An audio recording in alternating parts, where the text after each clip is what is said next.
गुरुर्विष्णुः गुरुर्देवो महेश्वरः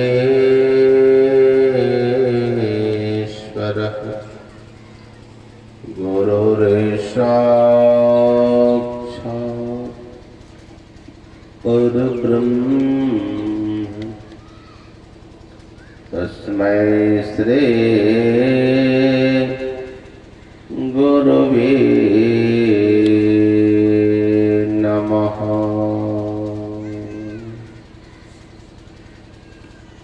करुणा के अवतार पतित पावन परमाराध्य सद्गुरु महाराज के चरणों में कोटि कोटि नमन। उपस्थित सत्संग प्रेमी माताओं एवं बहनों,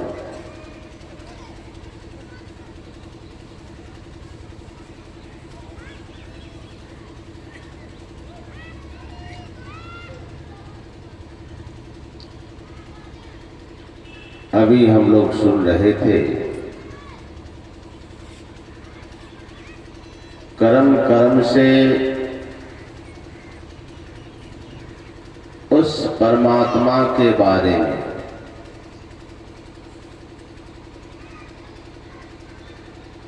कि परमात्मा सब जगह है, उससे कहीं खाली नहीं है। उनका दर्शन हम आपके अंदर में होगा। सारी चर्चाओं को हम कर्म कर्म से सभी महापुरुषों के श्रीमुख से सुन रहे थे। सब जगह है और दर्शन हम आपको अपने अंदर में होगा। अगर दर्शन हो गया तो फिर फल क्या मिलेगा? भगवान के दर्शन का फल क्या मिलेगा? गोस्वामी तुलसीदास जी महाराज रचित रामचरितमानस में नवधा भक्ति का जब उपदेश हुआ है तो भगवान इस बात को खुलासा किए। भगवान स्वयं इस बात को बता रहे हैं कि हे सबरी, जिसको मेरा दर्शन हो जाता है तो सुन लो उसको फल क्या मिलता है।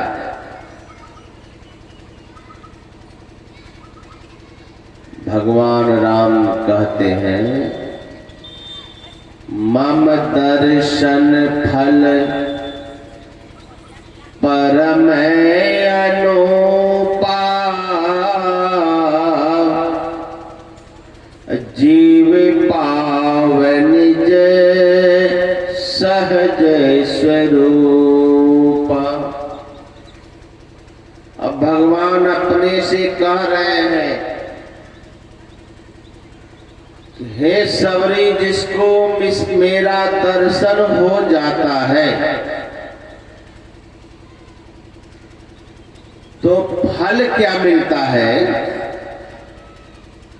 कि जिस जीव को मेरा दर्शन हो जाता है, हे सबरी, वह अपने सहज स्वरूप को प्राप्त कर लेता है।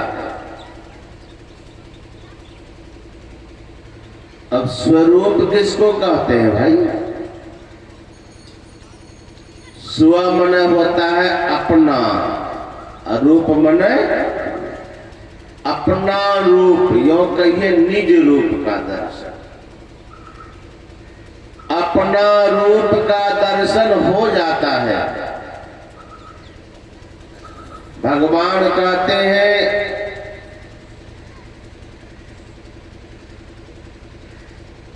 अर्थात अर्थात जिसको मेरा दर्शन हुआ उनको सहज स्वरूप की प्राप्ति हो जाती है। अर्थात जब हमको अपना रूप का ज्ञान हो जाता है तो परमात्मा का भी ज्ञान हो जाता है।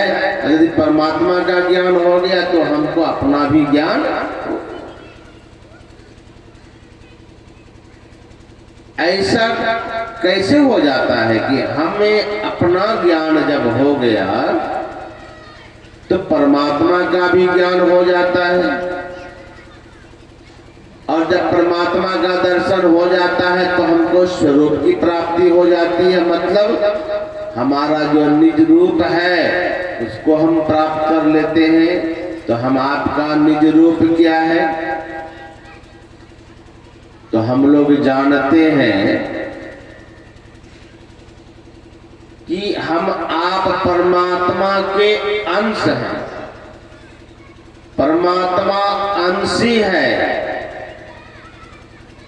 तो जिसका जो अंश होता है उसका रूप भी वही होता है। जैसे अगर पानी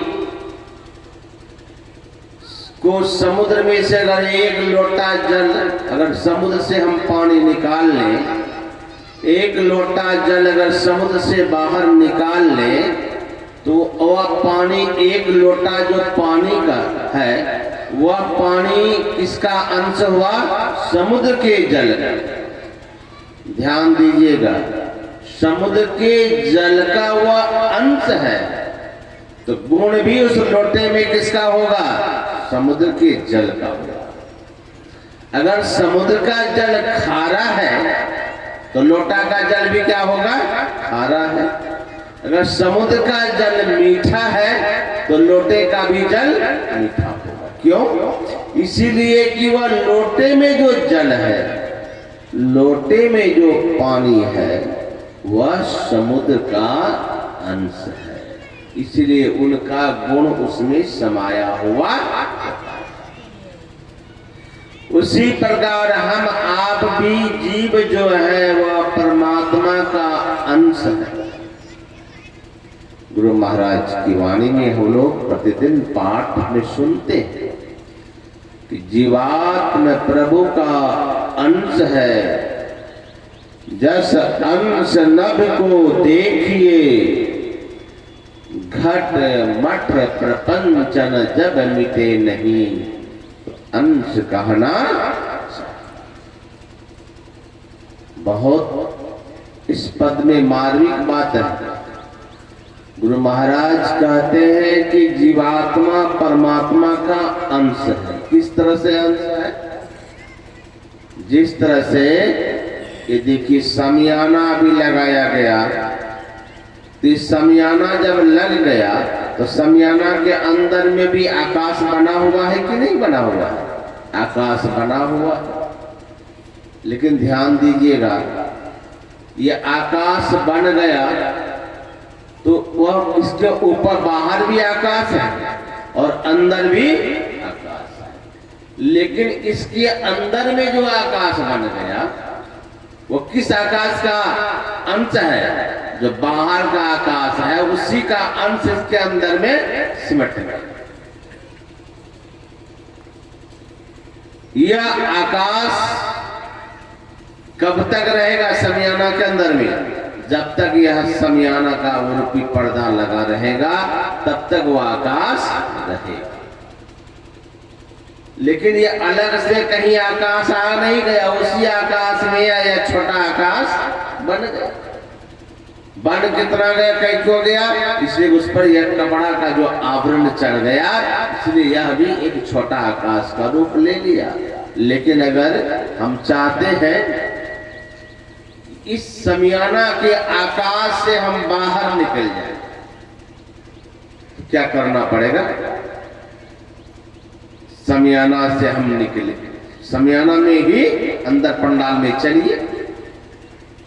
अगर हम इस आकाश से बाहर होना चाहते हैं तो करना क्या पड़ेगा? इसी के अंदर चलना पड़ेगा। चलेंगे कहां से? तो जो जहां बैठे हैं वहीं से चलेंगे। ये भी बात है। इसके अंदर चलना है, लेकिन चलेंगे वहीं से जहां जो बैठा हुआ रहता है, वहीं से चलेंगे, वहीं से चलेंगे।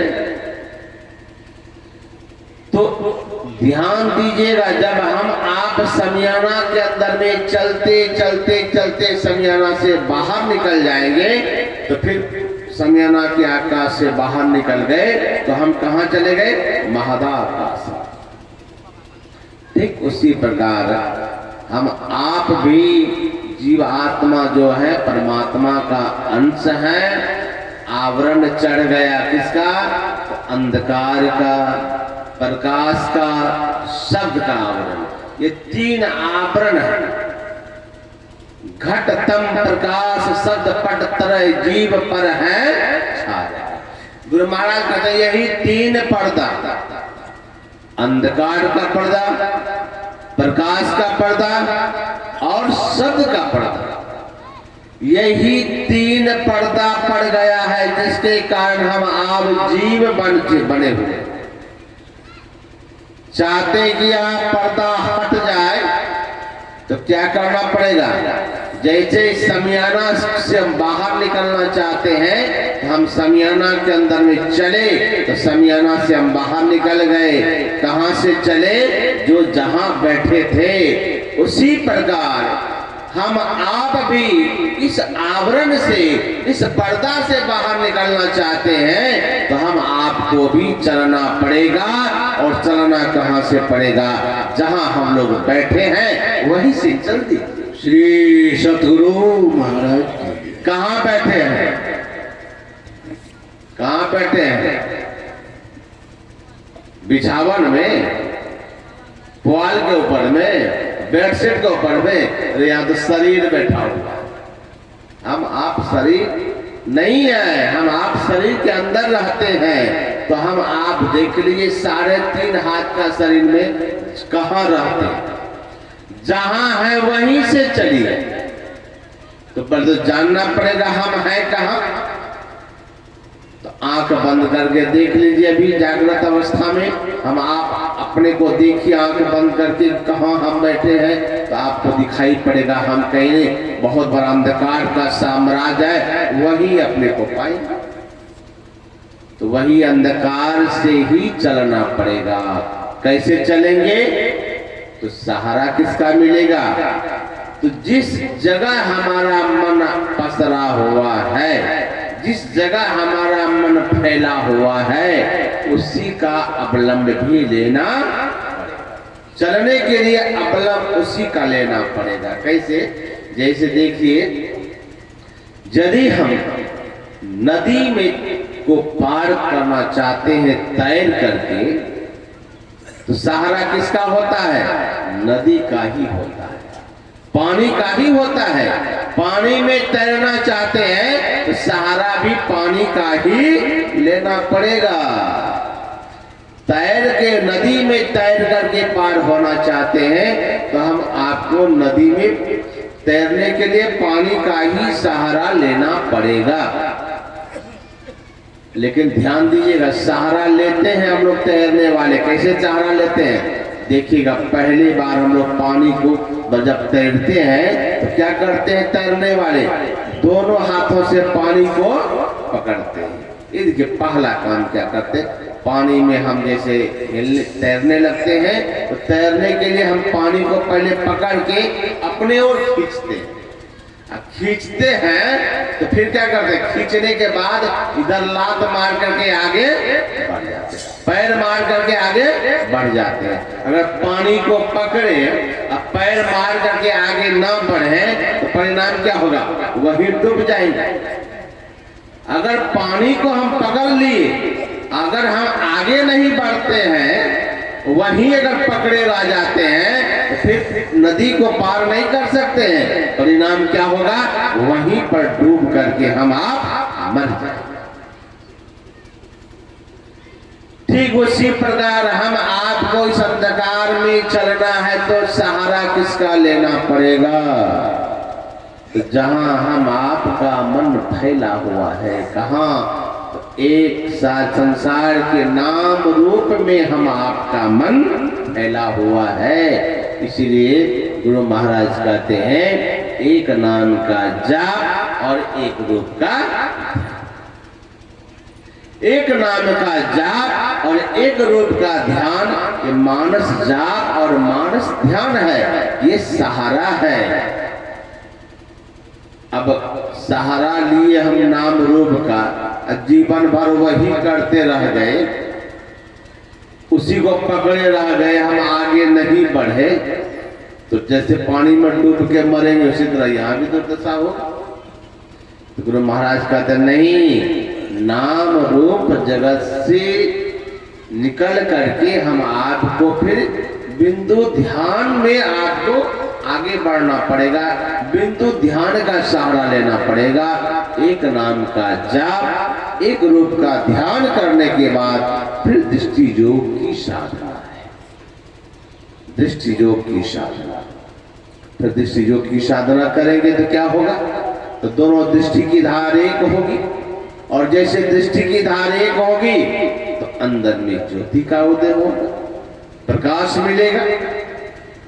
अब प्रकाश मिलेगा तो जहां प्रकाश है वहीं शब्द भी है। फिर शब्द योग की साधना, संत मत में गुरु महाराज कहते हैं बिंदु ध्यान विधि नाद ध्यान विधि सरल सरल जग अर्थात यही दो साधन हैं जो हम संसार से पार जा सकते हैं, आवरण से बाहर निकल सकते हैं। यही बिंदु और नाद का सहारा लेना पड़ेगा। नाम रूप जगत का सहारा लिए फिर उसको छोड़ करके बिंदु ध्यान और नादानुसंधान की क्रिया को सीख करके करना पड़ेगा। तब क्या होगा, कर्म कर्म से हम इन साधनों को करेंगे तो एक